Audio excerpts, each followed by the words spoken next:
Hello friends, నేను శరణ్యాని. ఇవాళ మంచు తాకిన పూలు 50వ భాగం చదువుకుందాము. రాసిన వారు మీనా ముక్తేశ్వర్ గారు. వరదుని, సంగవి, అశోక్ అందరూ కూర్చుని మాట్లాడుకుంటూ ఉన్నారు. డాక్టర్ మార్గరెట్ గారు వచ్చారు. ఆదర్శ చిన్నగా నడుచుకుంటూ వస్తుంది.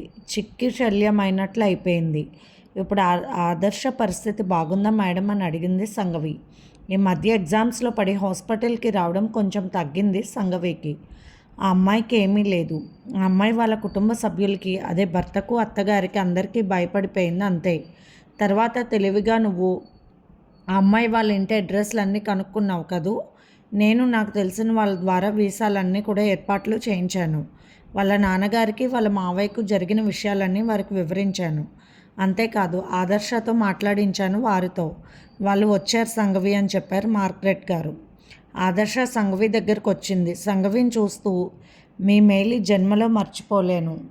ఎవరిని చూసినా నాకు నమ్మబుద్ధి కాలేదు. నన్ను ఏదో చేసేస్తారు ఈ హాస్పిటల్లో అని భయపడ్డాను. కానీ హాస్పిటల్లో వాళ్ళు మంచి చేసేవాళ్ళే కానీ చెడు చేసేవాళ్ళు కాదు.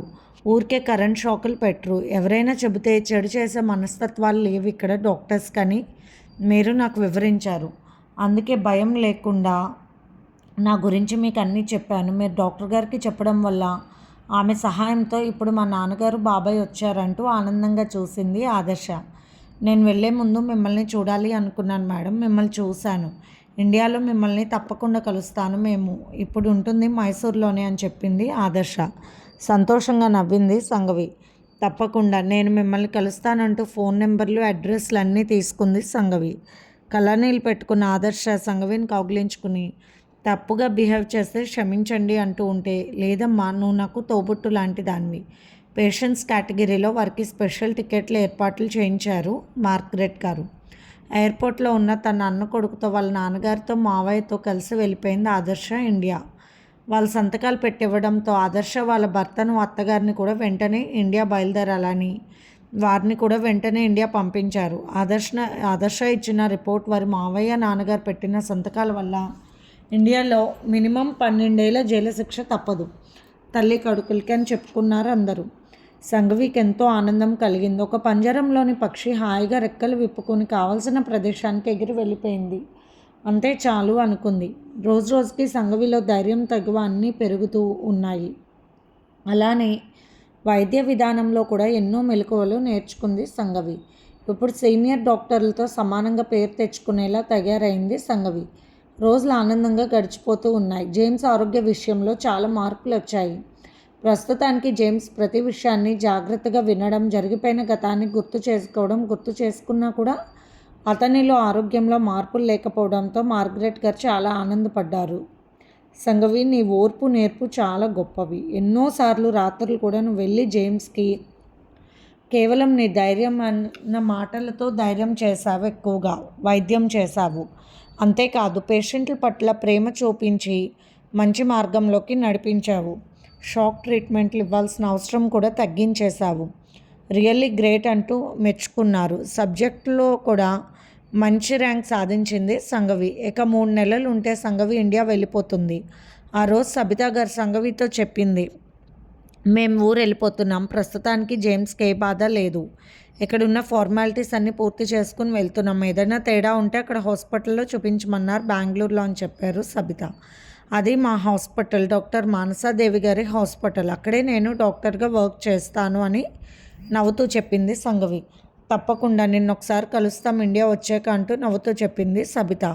ఒకరి ఫోన్ నెంబర్లు, ఒకరి అడ్రస్లు కూడా తీసుకున్నారు. వెళ్తున్న జేమ్స్ సంగవి వైపు అలాగే చూశాడు. ఆల్ ద బెస్ట్ జేమ్స్ అంటూ నవ్వింది సంగవి. సంగవి గారి వైపు చూస్తుంటే ఎంతో ఆనందంగా ఉంది. అంత సౌమ్యమైన అమ్మాయి ఓర్పుతో నాకు వైద్యం చేయడం ఎంతో గొప్ప విషయం కదమ్మా అని అన్నాడు జేమ్స్. నిజం రా, అమ్మాయికి కానీ పెళ్లి కాకుండా ఉంటే ఏదో రకంగా ఒప్పించి నీకు ఇచ్చి పెళ్లి చేయాలనిపించింది. అంత నచ్చింది నాకు అన్నది సబిత. నా మనసులో మాట కూడా అదేనమ్మా. కానీ పెళ్ళైపోయిన వ్యక్తి గురించి తప్పుగా ఆలోచించకూడదు కదూ. అందులో ఇండియాలో పెళ్లి పట్ల ఒక గొప్ప ఉద్దేశాలు ఉంటాయి, సంప్రదాయాలు ఉంటాయని మనసులో అనుకున్నాడు జేమ్స్. ఓకే, కానీ 4 నెలలుగా సంగవి బాగా అలవాటైపోయింది జేమ్స్కి. తన పరిస్థితి బాగున్నప్పుడు ఏమిటో తెలియదు కానీ తనకు ఒక్కొక్కటి అర్థమయ్యే పరిస్థితిలో మాత్రం ప్రతి దృశ్యంలోనూ సంగవి ఉంది. సంఘవి ప్రేమతో తనని ఆదరించిన విధానం గుర్తుకొస్తుంటే జేమ్స్కి కళ్ళల్లో నీళ్ళొచ్చాయి. నిజానికి సంఘవి లాంటి తోడుంటే జీవితం ఆనందంగా ఉంటుంది అనుకున్నాడు. అతనికి తెలియని బాధ కలిగింది. తన వల్ల తండ్రి తమ్ముడు ఇద్దరు పోయారు. తల్లి కాబట్టి తన తప్పును అర్థం చేసుకుని తనను గుండెల్లో పెట్టుకుంది. తన ఆరోగ్యం కోసం అహర్నిశలు పాటుపడింది. తమ అదృష్టం కొద్దీ డాక్టర్ సంఘవి పరిచయం అయ్యారు. లేకపోతే తను మరికొన్నాళ్ళు హాస్పిటల్లో ఉండాల్సి వచ్చేదని డాక్టర్ మార్గరెట్ గారే స్వయంగా అన్నారు. అంతటి ప్రతిభావంతమైన డాక్టర్ నాలాంటి పిచ్చి పట్టిన వాడిని పెళ్లి చేసుకుంటుందా? ఒకవేళ పెళ్లి జరగకపోయినా అది అత్యాశ కదూ అనుకున్నాడు జేమ్స్. కానీ నా గుండెల్లో ఏదో ఒక బాధ మెలిపెడుతూ ఉంది. కానీ జాగ్రత్తగా మళ్ళీ తన మనసును బాధ వైపుకు మళ్లించుకోవద్దని, మనసులో ఏవైనా బాధ కలిగించే ఆలోచనలు వచ్చినప్పుడు వాటిని వెంటనే మర్చిపోవాలని, వేరొక దారి వెతుక్కుని మనసుకు ఆనందం కలిగించే విధంగా చేసుకోవాలని డాక్టర్ మార్గరెట్ గారు మరీ చెప్పారు. మరొకసారి ఇలాంటి పరిస్థితి వస్తే అప్పుడు కాస్త తీవ్రంగా ఉంటుందని ఎన్నో జాగ్రత్తలు కూడా చెప్పారు. డైలీ యోగా చేయమని, వాకింగ్ చేయమని, ఆహారం పట్ల శ్రద్ధ చూపించమని, హెల్దీ ఫుడ్ తీసుకోవాలని ఎన్నో విషయాలు చెప్పారు. అవును, ఎంత వయసు ఉండి తన తల్లికి ఎంతో బాధను కలిగించిన తాను ఇకపై బాధ్యతగా ఉండి తల్లి విషయాన్ని పట్టించుకుని ఎంతో ఆనందించేలాగా చూడాలి. ఆమె మనసుకి ఏది ఆనందమో అదే చేయాలనుకున్నాడు జేమ్స్. అశోక్ మనసులో సంఘవిపై ఇష్టం ఉండేది. కానీ వరదుని వల్ల ఆ ఇష్టం అప్పుడే మారిపోయింది. కానీ అప్పుడప్పుడు సంఘవి వైపు చూస్తుంటే అతని మనసు మళ్ళీ ప్రేరేపితమయ్యేది. కానీ సంఘవి జేమ్స్తో క్లోజ్గా ఉండడం చూసి భరించలేకపోయేవాడు అశోక్. అందుకే మనసులో సంఘవి రూపం చేరినా కూడా పక్కకు తుడిచేసరికి వరుదినికి ఐ లవ్ యూ చెప్పేశాడు. వరుదిని ఎంతో ఆనందపడిపోయింది. ఆ విషయం తెలుసుకున్న సంఘవి ఎంతో సంతోషించింది. ఈ విషయం ఎప్పుడు చెబుతారా అని ఆనందంగా ఎదురు చూస్తున్నానంటున్న సంఘవి వైపు చూసి, నిన్ను నీ వ్యక్తిత్వం గురించి మామూలుగా అందరిలాగానే ఆలోచించాను. కానీ నువ్వు మామూలు కన్నా అతీతమైన మనిషివి సంఘవి. నీలాంటి మంచి మనసున్న అమ్మాయిని నేను ఇంతవరకు ఎప్పుడు చూడలేదు. దేశం కానీ దేశంలోకి వచ్చినా కూడా నీ మనసులో ఏమాత్రం మార్పు లేదు. నీ ప్రవర్తనలో రవ్వంత కూడా మార్పు లేదు. అవకాశాలు ఉన్నా కూడా నువ్వు లొంగలేదు ఏ విషయానికి. ఆనాడు వచ్చినప్పుడు ఎలా ఉన్నావో ఈనాడు అలాగే ఉన్నావు. రియల్లీ గ్రేట్ అనుకుంది వరుదిని. అమెరికా వచ్చాక అశోక్కి నచ్చినట్లు వరుదిని స్టైల్గా డ్రెస్సులు వేసుకోవడం, స్టైల్ మెయింటైనింగ్, తన రూపురేఖలు మార్చుకుంది, హెయిర్ స్టైల్ మార్చుకుంది. ఇప్పుడు ఎంతో అందంగా కనిపిస్తుంది. కొంత మేకప్ అయినా కూడా. కానీ సంఘవి ఎలా వచ్చిందో అలాగే ఉండిపోయింది. చెప్పాలంటే కాస్త చిక్కినట్లు కనిపిస్తుంది అనుకుంది వరుదిని సంఘవి కళ్ళల్లోకి చూసి. రోజులు గడుస్తున్న కొద్దీ సంఘవి కూడా ఆనందంగా ఉంది. ఎప్పుడెప్పుడు ఇండియా వెళ్ళిపోతున్నా తమ్ముడిని, మరదల్ని, అమ్మా నాన్నల్ని అందరినీ చూడాలి. కానీ జీవన్ నాకు అప్పుడప్పుడు గుర్తొస్తూనే ఉన్నారు. అదేమిటో తెలియదు. మూడుముల బంధం ఎంతో గొప్పదో అర్థమైంది. అదే బంధమో అర్థం కాదు. మూర్ఖుడే కావచ్చు, చెడ్డవాడే కావచ్చు. కానీ తన మనసులో ఒక రకమైన ప్రేమ భావాలు, అటువంటి ఆలోచనలు కలిగిన విషయంలో మాత్రం జీవన్ మనసులో మెదులుతూ ఉన్నాడు. తన శరీరాన్ని అతనికి తప్ప ఎవరికి పంచలేదేమో తను మనస్ఫూర్తిగా అనుకుంది సంఘవి. జీవన్ విషయంలో తన మంచి నిర్ణయం తీసుకోవాలి. సరస్వతి గారి ఆశని తీర్చాలి. ఎంత మొండిగా ఉన్నా నేను ఒక స్త్రీని. నాకు కూడా భర్త తోడు ఆనందం, పిల్లలు కావాలనిపిస్తుంది ఇప్పుడు. అందుకే ఇండియా వెళ్ళగానే జీవన్ గారిని కలవాలి. లేదు, తన తమ్ముడికి చెప్పాలి ముందుగా ఆ విషయాన్ని. నాన్నగారమ్మ ఎంతో ఆనందిస్తారు. మర్దలు కూడా ఎప్పటి నుండో తన జీవితంలో మంచి మార్పు రావాలి అని కోరుకుంటుంది. ఒకప్పుడు నన్ను కాదు అనుకున్న నా భర్త మళ్ళీ నేను కావాలి అని నా దగ్గరకు వచ్చి అడిగారు. భంగపడ్డ నేను, చెడుదారిలో ఉన్న జీవన్ ఇద్దరికీ కూడా మనసులో ఇప్పుడు ఒంటరితనం వేధిస్తూనే ఉంది. ఒకరికి ఒకరు తోడు అవ్వాలి. అమ్మని ఆశలు తీరుస్తాను. అర్జెంటుగా నీకు ఒక మనవడును మనవరాలను చేతిలో పెట్టేస్తాను. అదే కదా నాన్నకు నీకు కావాల్సింది. మీ ఆశలు తెలుసుకోలేక మిమ్మల్ని ఇన్నాళ్ళు బాధలు పెట్టాను. దేశం కానీ దేశంలో ఉన్న నాకు ప్రతిరోజు కూడా నా దేశం ఉన్న వాళ్ళందరూ గుర్తుకొచ్చారు. అప్పుడే నేను కోల్పోయింది ఏమిటో నాకు అర్థమైందని ముచ్చటగా అనుకుంటూ ఉంది సంఘవి. తన ఆలోచనలకు తనే ఆశ్చర్యపోయింది సంఘవి. ఆమె ఊహించని విధంగా ఆమె మనసు ఎన్నో కోరుకుంటుందని అర్థమైపోయి సిగ్గుపడింది సంఘవి. గుండెల మీద ఉన్న మంగళసూత్రాలను ఒకసారి చేతిలోకి తీసుకుని కళ్ళకద్దుకుంది సంఘవి. ప్రేమగా ముద్దు పెట్టుకుంది. సంఘవికి తను సాధించాల్సింది సాధించాను అన్న ఆనందం కలిగాక ఆమె జీవితంపై కూడా కొత్త ఆశలు చిగురిస్తూ ఉన్నాయన్న విషయాలు కూడా తెలుసుకుంది. రోజులు నెలలుగా అందంగా జరిగిపోతూ ఉన్నాయి. సంఘవికి ఆ రాత్రి నిద్ర పట్టలేదు. మరుసటి రోజే తను ఇండియా ఫ్లైట్ ఎక్కబోతుంది. ఎంతో ఆనందం కలిగింది. తన మొదటి ర్యాంక్ సాధించింది. ఇంటర్నేషనల్ యూనివర్సిటీ నుండి గౌరవమైన బ్యాడ్జ్ పొందింది. ఎంతో ఆనందం కలిగింది సంఘవికి. తన మనసే ఎందుకు అందరినీ చూడాలన్నట్టుగానే జీవన్ చూడాలని పదే పదే అనిపిస్తుంది. అలా అనిపించడానికి కూడా కారణం ఉంది. వయసు, ఉత్సాహం, ఊహలు, కొన్ని చూస్తున్న దృశ్యాల వల్ల సంఘవి మనసులో కూడా తనకు తోడు కావాలని, ఆ తోడుతో అందమైన జీవితాన్ని గడపాలని ఆశలు అమెరికాలోనే ప్రారంభం అయ్యాయి. ఎక్కువగా అక్కడ ప్రేమ ఉన్న వాళ్ళ జంటలు చేసే పనులు కొన్ని తుంటరిగా అనిపించినా ఎందుకో తన మనసులో అవి గుచ్చుతున్నట్లు అనిపిస్తున్నాయి. అవి కొన్నాళ్ళకు తెలుసుకుంది. అటువంటి దృశ్యాలకు అక్కడ తక్కువేమీ లేదు. వయసు తారతమ్యాలు కూడా ఉండవు. ప్రేమ కావాలి అనే ఆలోచనలు తనకు కలిగేవి. నిద్రలేని రోజులు తనకు ఉండేవి. ఒకప్పుడు భర్తతో కలయిక భయపడిన తనకు ఆ ప్రేమ కావాలని మనసు ప్రేరేపించింది. తనకు అందరి ముందు అలా కనిపించకపోయినా సంఘవి మనసులో ప్రేమ భావాలు, తనువు మనసు ఒకరితో పంచుకోవాలన్న ప్రేమ భావాలు కలుగుతూ ఉండేవి. ఎప్పుడైతే మనసులో అందరినీ వదిలి వచ్చాను, నా దేశాన్ని, నా వాళ్ళను అన్న భావాలు కలిగిన మొదటి రోజుల్లో తల్లిదండ్రుల మీద, తమ్ముడు మరదలు పిల్లల మీద బెంగగా అనిపించేది. తర్వాత జీవన్ కూడా గుర్తుకొస్తూ ఉండేవాడు. ఎవరైనా ఆనందంగా హత్తుకున్న దృశ్యాలు చూసినా, మరికొన్ని కిస్ చేసుకుంటున్న దృశ్యాలు చూస్తున్నా కూడా సంఘవి మనసులో జీవన్ మొదలుగా మెదిలేవారు. అప్పుడే తనకు అర్థమైంది, తన మనసులో భర్త పట్ల ప్రేమ ఇంకా ఉంది. తను లేదు, అతను నాకు వద్దని పైకంటున్నా కూడా మనసు పొరల్లో, అంతరాలలో ఎక్కడో ఆ భావం దాగి ఉందని అర్థం చేసుకుంది. అర్థాన్ని పెంచుకుంటూ ఉంది. ఆ ఆలోచనను ఆలోచిస్తూ, జీవన్ని ఊహించుకుంటూ, ఆనందంగా ఊహాలోకంలో తేలుతూ ఎన్నోసార్లు అలా ఆనందపడి నిద్రపోయింది. ఇప్పుడు పదే పదే జీవన్ గుర్తొస్తూ తన భర్తను చూడాలన్న ఆశలు ఎక్కువగా ఉన్నాయి. అవును, ఒక పెళ్ళికాని ఆడపిల్లగా పెళ్లి చూపులు కూర్చున్నప్పుడు జీవన్ వైపు చూసిన చూపుల్లో తన మీద ఉన్న భావాలు ఇప్పుడు అర్థమవుతున్నాయి సంఘవికి. జరిగిపోయిన గత కాలంలో తమ పెళ్ళైన తర్వాత దృశ్యాలు కళ్ళ ముందు మెదులుతూ అప్పుడప్పుడు కళ్ళలోకి రావడం కూడా వింతగా అనిపించేది సంఘవికి. ఆ తర్వాత అదే తన మనసులో తనకు కూడా తెలియకుండా దాగిన ప్రేమ భావం అని అర్థం చేసుకుంది. అప్పటి నుండి తనకు తెలిసే జీవన్ గురించి ఆలోచించడం మొదలుపెట్టింది. ఈనాడు తను ఇండియా వెళ్తున్న ఆనందం కలిగినప్పుడు జీవన్ తన కళ్ళ ముందు ఉంటున్నారు. తన తప్పులు ఒప్పుకొని తనను ప్రేమగా దగ్గరకు తీసుకుంటున్నారు. తనకు ఆనందాల అంచులను చూపిస్తున్నారు. ఇక జరిగిపోయే జీవితం తను ఒక గృహిణిగా కూడా ఆనందాన్ని పొందాలి. అమ్మ చెప్పింది నిజమే. ఒంటరితనం అనేది చాలా భయంకరమైనది. ఒకసారి తాయారమ్మ గారు అన్న మాటలు గుర్తు చేసుకుంది సంఘవి. ఇప్పుడు ఇలా ఎవరూ వద్దని మొండిగా మాట్లాడుతున్నావు, కానీ ఏదో ఒకరోజు అందరూ దూరం అయితే నీకు నీ కుటుంబం కావాలనిపిస్తుంది. నీ భర్త, నీ బిడ్డలు కావాలనిపిస్తుంది. అలా కావాలనిపించని జన్మ ఎక్కడా ఉండదు. కానీ నీకు నీ బ్రతుకు విలువ తెలుసుకోవడం లేదు. అందుకే నువ్వు ఇలా ఆలోచిస్తున్నావు, ఇలా పెడాసరంగా మాట్లాడుతున్నావు సంఘవి. నీ గురించి నీకు తప్పకుండా ఏదో ఒక రోజు తెలుస్తుంది. ఆ రోజు ఈ అమ్మ చెప్పిన మాటలు నిజమని నువ్వే ఒప్పుకుంటావు సంఘవి. కానీ అలా నువ్వు నీ జీవితం గురించి నిర్ణయం తీసుకోవడానికి ఎక్కువగా ఆలస్యం చెయ్యకు. ఆ తర్వాత నువ్వు కావాలి అనుకున్నా నీకు అటువంటి జీవితం అందదు. అందుకే నువ్వు ఏ నిర్ణయం అయినా త్వరగా తీసుకోవాలి. వయసు, మనసు రెండు కూడా ఏకంగా ఆలోచించి వయసులోనే తీసుకోవాలి అంటూ తన తల్లి చెప్పిన మాటలు ఇప్పుడు ఎంతో ఆనందంగా అనిపిస్తున్నాయి. అక్క, నువ్వు చిన్నపిల్లవి కాదు, పెద్దదానివి అయిపోయావు.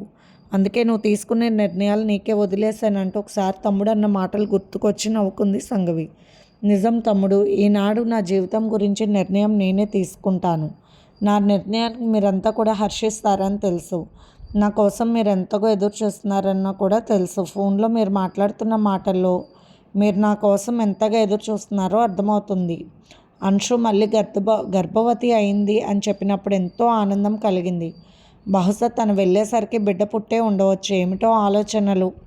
ఒకరోజు తన పాపాయికి పాలిస్తున్నట్లు కలగన్నది.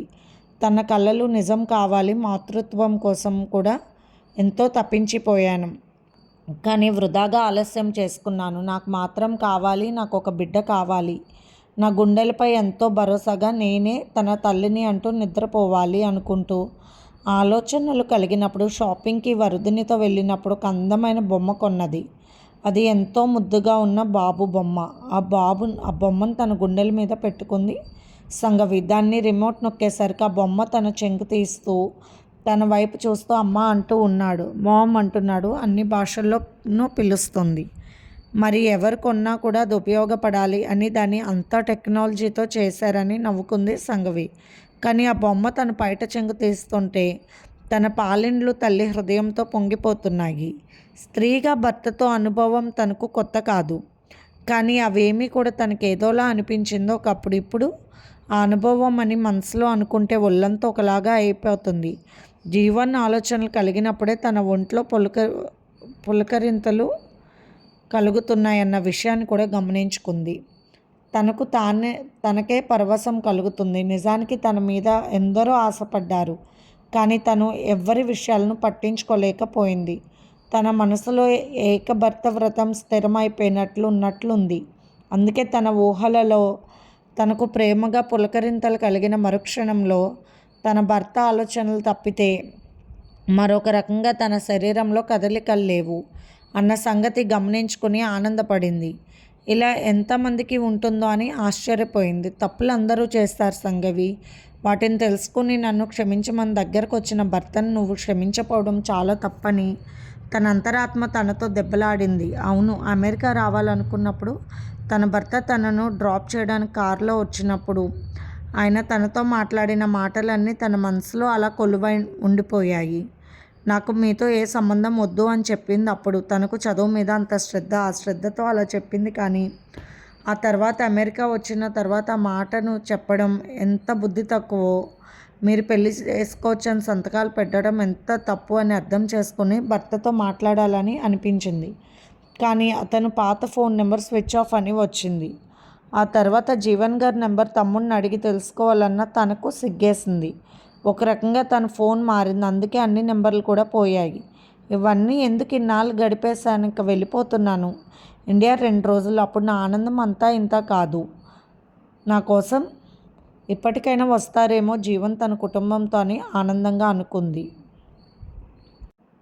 ఎప్పట్లో తన డైరీలో తన మనసులో మిగిలిన భావాలన్నీ రాసుకుంది. ఒకనాడు భర్తగా కన్నే అయిన నా మనసును భయపెట్టిన మీరు ఈనాడు నా మనసును తడుముతున్నారని, భార్యాభర్తల బంధమని నాకు అర్థమైందని అందంగా రాసుకుని అందమైన సంతకం పెట్టింది.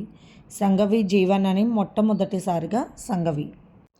యూనివర్సిటీ ఆవరణలో గ్రాండ్గా ఫంక్షన్ ఏర్పాటు చేశారు.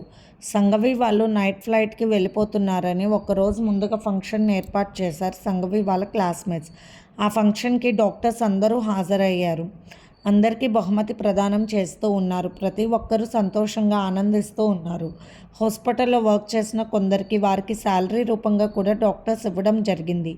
ఈ సంవత్సరం అరుదైన గౌరవ పథకాన్ని సంగవి గెలుచుకుంది అంటూ చెప్పిన యూనివర్సిటీ డైరెక్టర్ గారి మాటలకు ఆ హాల్ మొత్తం కూడా క్లబ్స్తో నిండిపోయింది. సంగవి అంటే ప్రత్యేకమైన గౌరవం స్టూడెంట్స్లోనూ ఉంది, డాక్టర్స్కి ఉంది, నర్సులందరికీ ఉంది, ఆఖరికి పేషెంట్లు కూడా ఆమె అభిమానులు అయిపోయారు. కొందరు ఎడ్యుకేషన్ పరంగా ఆమె చేసిన వైద్య విధానాలకు మెచ్చిన యూనివర్సిటీ యాజమాన్యం డాక్టర్ సిబ్బంది కోరికల మేరకు ఆమెకు యూనివర్సిటీ తరఫున బంగారు పథకాన్ని బహుకరించారు. అనుకోని ఆ విషయానికి ఎంతో ఆనందపడిపోయింది సంగవి. మీలాంటి ఓర్పు నేర్పు ఉన్న డాక్టర్స్ ప్రతి హాస్పిటల్లోని ఉండాలి అంటూ పొగుడుతూ ఎన్నో మంచి మంచి విషయాలు మాట్లాడుతున్న డాక్టర్స్ మాటలకు తల వంచుకుని నమస్కరిస్తూ ఉన్నది సంగవి. మార్గరెట్ గారు మాట్లాడుతూ ఒక పెద్ద డాక్టర్గా పేరు తెచ్చుకున్నా కూడా నేను సంగవిని అప్రిషియేట్ చేసి తీరాలి. ఎందుకంటే కొందరి పేషెంట్స్లో ఆమె తీసుకొచ్చిన మార్పులు చాలా సహజ సిద్ధంగా ఉన్నాయి.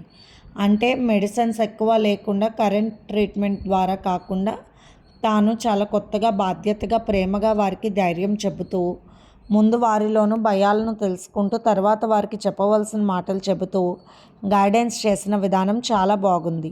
సంగవి రత్న అనే ఒక పేషెంట్కి ఆమె చేసిన వైద్య విధానం అత్యంత అద్భుతంగా అనిపించింది నాకు. ఆ తర్వాత వేరే వేరే పేషెంట్స్కి అదేవిధంగా తన తెలివితో, తన మాటల చాకచక్యంతో, తన ప్రేమతో, తన శ్రద్ధ, దయ, జాలితో ఆమె చేసే ప్రతి పనులు కూడా మేమందరికీ ఆచరణ యోగ్యంగా భావిస్తున్నాము. ఇక ఒక పేషెంట్ జేమ్స్, అతని పేరు, పేషెంట్గా మన హాస్పిటల్లో జాయిన్ అయినప్పుడు అతని పరిస్థితి చాలా తీవ్రంగా ఉన్నది అని ఆందోళన పడుతూ అతనికి కరెంట్ ట్రీట్మెంట్ ఇవ్వాలి, ఇంకా మరేమో ఏదైనా సర్జరీ అవసరం అవుతుందేమో అని ఎన్నో రకాలుగా అనుకున్నాము అందరం. కానీ సంఘవి మాత్రం అతని మానసిక పరిస్థితి చాలా సున్నితమైనది.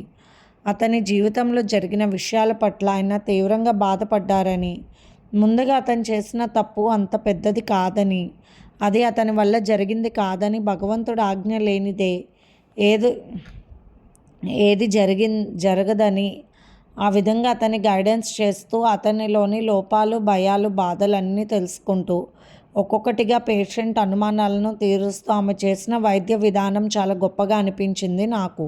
ఒక గొప్ప డాక్టర్గా మనం ఎంతో పేర్లు తెచ్చుకున్నప్పటికీ కొత్త డాక్టర్గా ఆమె కొన్ని విషయాలలో టాలెంట్ కలిగిన ఒక స్పెషల్ డాక్టర్గా నేను ఆమెను అభినందిస్తున్నాను.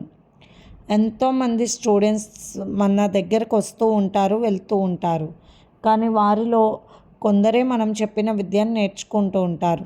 ఇంకా విచిత్రం ఏమిటంటే మనం చెప్పిన దానికన్నా కూడా వారి మానసిక పరిస్థితి బట్టి వైద్య విధానాన్ని మార్చి చూడాలన్న కొత్త విధానాన్ని కూడా సంఘవి పరిచయం చేసింది ఇప్పుడు మనకు. ఈ విషయం మనం ఒప్పుకొని తీరాలి. ఒక గర్వంతోనో ఈగోతోనో ఇటువంటి విషయాలను ఒప్పుకోక కొంతమంది ఇటువంటి గొప్ప గొప్ప వైద్యులను స్వార్థంతో చాటుకు నెట్టేస్తున్నారు. చాటుగానే ఏదో చిన్నపాటి వైద్యాలు చేసుకుంటూ వారి జీవితాన్ని అలాగే గడిపేసిన వారు చాలామంది ఉన్నారు చరిత్రలో. కొన్ని కథల ద్వారా నేను తెలుసుకోవడం జరిగింది. ఈనాడు అటువంటి పద్ధతులు సంఘవిలో కనపడుతూ ఉన్నాయి.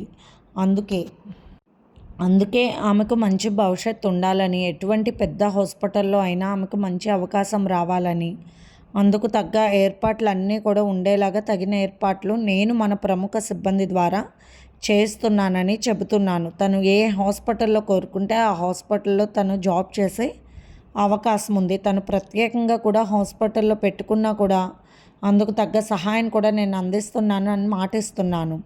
ఒకవేళ తను అమెరికాలో వర్క్ చేయాలి మన హాస్పిటల్లో అనుకుంటే ఆనందంగా ఆహ్వానిస్తానని చెబుతున్న మార్గరెట్ గారి మాటలకు సంఘవి కళ్ళల్లో కన్నీళ్ళు కదిలాయి.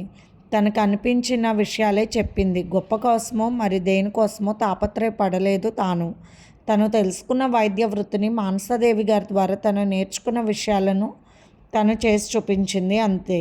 అందుకు ఇంతలా పొగుడుతున్న డాక్టర్ మార్గరెట్ గారికి మనసులోనే నమస్కరించుకుంది సంఘవి. మరొక మాట, సంఘవికి మన హాస్పిటల్ తరఫున ఆమె చేసిన సేవ అద్భుతమైన విషయాలకు నేను కొంత మనీని ఇస్తున్నాను. అందుకు ఇష్టపడ్డ వాళ్ళ ఆమెకు అందచేయచ్చు, అది మీ ఇష్టమని తన ప్రసంగాన్ని ముగించారు మార్గరెట్ గారు. అందరూ కూడా క్లాప్స్ కొట్టారు. సంఘవి మాట్లాడాలంటూ స్టూడెంట్స్ అందరూ కూడా నినాదాలు చేస్తున్నారు. వరుదిని, అశోక్ కూడా అందులో ఉన్నారు. సంఘవి మైక్ తీసుకుని అందరికీ నమస్కారం. ఇంగ్లీష్ మాట్లాడడంలో ఏదైనా పొరపాట్లు వస్తే మీరు క్షమించాలి. మీరు నేను చెప్పేది అర్థం చేసుకుంటారని ఆశిస్తున్నానంటూ తన ప్రసంగాన్ని ఇంగ్లీష్లోనే చెప్పడం మొదలుపెట్టింది సంఘవి. అశోక్ అన్నీ కూడా వీడియో తీస్తున్నారు. అందరికీ నమస్కారం. ఒక సాధారణమైన కుటుంబంలో పుట్టిన మామూలు మధ్యతరగతి అమ్మాయిని నేను. సాంప్రదాయ సిద్ధంగా పెరిగిన నేను ఇప్పుడు అమెరికాలో ఇలా చదువుకోవడానికి వస్తానని కలలో కూడా ఊహించలేదు. మొదటిగా అమెరికా వచ్చి చదువుకోవాలి అంటే భాష పరంగా కానీ వేరే చోటకి నేను వెళ్తున్నాను, అక్కడ జనాభాతో నేను ఎలా ఉండగలను అన్న భయంతో కానీ భయపడిన మాట నిజం. కానీ ప్రతి ఒక్కరూ స్నేహభావాలతో నాకు చాలా బాగా స్నేహంగా ఉన్నారు. నాతో వచ్చిన నా ఫ్రెండ్స్ అశోక్ గారు, వరుదిని గారు కూడా ఎంతో సహాయంగా ఉన్నారు. నాకు ఇంగ్లీష్ అన్ని విషయాలు కూడా ఫాస్ట్గా మాట్లాడడం కూడా వరుదిని గారు నేర్పించడం, ఆమె చెప్పడం జరిగింది. ఇక ప్రతి మంచి విషయాన్ని ప్రతి ఒక్కరి నుండి నేను నేర్చుకున్నాను. ముఖ్యంగా నేను చేసిన వైద్య విధానానికి మార్గరెట్ గారు ఎంతో మెచ్చుకున్నారు.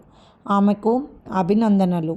నేను ఈ విషయంలో ముందుగా ప్రస్తావించాలంటే డాక్టర్ మానసాదేవి గారిని ప్రస్తావించాలి. నిజం చెప్పాలంటే వివాహమైన నాకు ఒకానొక పరిస్థితిలో జరిగిన సంఘటనల వల్ల మానసికంగా స్తబ్దుగా అయిపోయాను ఒకప్పుడు. అంటే నేను ఒక మానసిక పేషెంట్గా బాధపడ్డాను. అందుకే నాకు కొంత వారి బాధ కూడా అనుభవపూర్వకంగా తెలుసు. అటువంటి సమయంలో నా తోడబుట్టిన తమ్ముడు సతీష్, నన్ను ఎంతగానో ప్రేమించే నా తమ్ముడు నా బాధ్యతలు తీసుకుని ఎవ్వరూ పట్టించుకొని ఆ సమయంలో అతను నన్ను ఒక దారికి తీసుకువచ్చాడు. అప్పుడు నా తమ్ముడు మిసెస్ అంశు కూడా ఎంతో సహాయం చేసింది. అలా నా మానసిక పరిస్థితి బాగోలేదని మానసాదేవి గారి దగ్గరకు ట్రీట్మెంట్కి వెళ్ళడము తమ్ముడు. అక్కడ నేను మానసాదేవి గారి దగ్గర వైద్యం చేయించుకునేటప్పుడు నాకు ఆమె చేస్తున్న సేవ, తన పద్ధతులన్నీ కూడా ఎంతో నచ్చాయి. నాకు ఆనాడు ఏ విషయం మీద ఇంట్రెస్ట్ ఉందో తెలియదు. కానీ మానసాదేవి గారిని చూసిన తర్వాత నా మానసిక పరిస్థితి మారిన తర్వాత నాకు ఆమెలా మారిపోవాలి, ఆమెలా అందరికీ సహాయం చేయాలి, వైద్యం చేయాలి. నేను కూడా సైకాలజీ చదవాలని నిర్ణయించుకున్నాను. అందుకు మానసాదేవి గారు ఎంతో కృషి చేశారు. ఆమె యొక్క సహాయ సహకారాలు లేకపోతే నేను అసలు చదివేదాన్నే కాదు. నా తమ్ముడు సపోర్ట్ లేకపోతే నేను లేను. అలాగే అమ్మా నాన్నలు ప్రతి ఒక్కరూ కూడా నా విషయంలో ఎంతో సహాయంగా ఉన్నారు. అలా మానసాదేవి గారి దగ్గర నేను ఆమెను గమనిస్తూ ప్రతి విషయాన్ని సూక్ష్మంగా ఆలోచిస్తూ, ఆమె చేసే వైద్య విధానాలను తెలుసుకుంటూ, నేర్చుకుంటూ, నేను కూడా చేస్తూ అక్కడే నేను బుక్స్ ప్రాక్టీస్ చేశాను. అందువల్ల నేను అవే ఇక్కడికి వచ్చి చేయగలిగాను. ఆ ట్రీట్మెంట్ విధానాలు చూసే డాక్టర్ మార్గరెట్ గారు నన్ను మెచ్చుకున్నారు. ఆ ప్రశంసలన్నీ కూడా నేను మానసాదేవి గారికి అందిస్తున్నాను మనస్ఫూర్తిగా. గురువు గొప్పవాళ్ళైతే విద్యార్థులు విజయాలు సాధిస్తారన్న మాట నేను అక్షరాలా నమ్ముతాను. అందుకు ముఖ్యమైన కారణం మానసాదేవి గారు. ఇక అమెరికా వచ్చిన తర్వాత ఇక్కడ మార్గరెట్ గారిని చూస్తే ఆమెలో కూడా నేను మానసాదేవి గారిని చూశాను. మార్గరెట్ గారు ఎంతో త్యాగ నిరతి కలిగిన వారు. ఆమె ప్రతి ఒక్కరిని కూడా ఆదరించే తీరు నాకు ఆశ్చర్యం కలిగించేది. స్వార్థం లేని ఆమె తత్వాన్ని చూసి నిజంగా నేను మనసులోనే అభినందిస్తూ ఉండేదాన్ని. హాస్పిటల్లో ఉన్న చాలామంది నర్సులకు ఆమె ఒక దేవత లాంటి వారు. వారి జీవితాలలో వచ్చిన ఇబ్బందులకు డాక్టర్ మార్గరెట్ గారు ఒక తల్లిలాగా వారిని హక్కున చేర్చుకుని వారికి హాస్పిటల్లో ఒక స్థానాన్ని ఇచ్చి వారి జీవితాన్ని బాగు చేయడం నాకు తెలియచేశారు కొందరు సిస్టర్స్. ఇది ఫ్రెండ్స్ ఇవాల్టి ఎపిసోడ్. రేపు ఇంకొక ఎపిసోడ్తో మీ ముందుకు ఉంటాను.